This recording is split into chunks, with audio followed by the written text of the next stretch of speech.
తప్ప నువ్వు చెప్పేది? నువ్వు చెప్తావా? ఆఖరికి ఉద్యమకారులకు ఏమైనా ఇవ్వమంటే రేవంత్ రెడ్డి అంటాడు కేసులు ఉన్నాయా? కేసులు ఉంటేనే ఇస్తాడా? కేసులు అంటే అర్థమైన ఉద్దేశంలో బ్రీఫ్ కేసులు పైసలు తీసుకుపోయి ఇవ్వాలి. ఇస్తే అప్పుడు సర్టిఫికేట్ ఇస్తాడు నీకు, ఇవన్నీ ఇస్తారు. ఈ బ్రీఫ్ కేసులు, నీ కేసులు అంటే బ్రీఫ్ కేసులు మాకందరూ తెలుసు.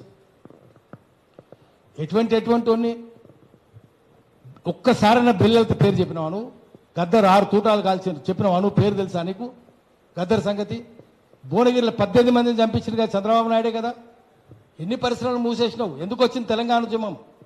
చంద్రబాబు నాయుడు రియల్ ఎస్టేట్ కోసం ఎన్ని పరిశ్రమలు మూసేసిండు. Allwyn, IDL, IDPL, Praga Tools, Republic Forge, DBR mill, నేతస్పని, నిజాం షుగర్, సిర్పూర్, రామగుండ అన్ని మూసింది నువ్వే కాదా?